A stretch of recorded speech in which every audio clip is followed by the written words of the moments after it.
Ramoji Rao film city സ്ഥാപകൻ രാമോജി റാവു അന്തരിച്ചു. ഹൈദരാബാദിലെ സ്വകാര്യ ആശുപത്രിയിലായിരുന്നു അന്ത്യം. ETV, ഈനാടക്കമുള്ള വൻകിട മാധ്യമ സ്ഥാപനങ്ങളുടെ ഉടമയാണ്. ശ്വാസതടസ്സത്തെ തുടർന്ന് കഴിഞ്ഞ ദിവസമായിരുന്നു ആശുപത്രിയിൽ പ്രവേശിപ്പിച്ചത്.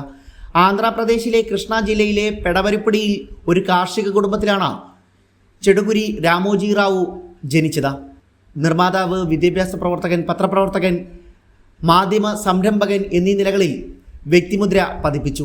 ഹിന്ദി, മലയാളം, തെലുഗു, തമിഴ്, കന്നഡ, മറാത്തി, ബംഗാളി തുടങ്ങിയ ഭാഷകളിലായി 80ഓളം സിനിമകൾ ചെയ്തിട്ടുണ്ട്.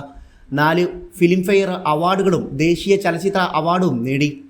പത്രപ്രവർത്തനം, സാഹിത്യം, വിദ്യാഭ്യാസം എന്നിവയിൽ നൽകിയ സംഭാവനകൾ കണക്കിലെടുത്ത് 2016 ഇന്ത്യയിലെ ഏറ്റവും ഉയർന്ന 2ാമത്തെ സിവിലിയൻ ബഹുമതിയായ പത്മവിഭൂഷൺ നൽകി രാജ്യം അദ്ദേഹത്തെ ആദരിച്ചു.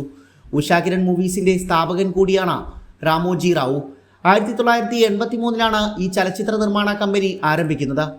മാർഗദർശി ചീറ്റ് ഫണ്ട്, ഈനാട് പത്രം, ETV network, Ramadevi public school, Priya foods, Kalanjali എന്നിവ ഉൾപ്പെടെ സ്ഥാപനങ്ങളുടെയും രാമോജി റാവുവിൻ്റേതാണ് എന്നതും വ്യക്തമാണ്. ആന്ധ്രാപ്രദേശിലെ ഡോൾഫിൻ ഗ്രൂപ്പ് ഓഫ് ഹോട്ടൽസിന്റെ ചെയർമാൻ കൂടിയാണ് ഇദ്ദേഹം. News desk, one India.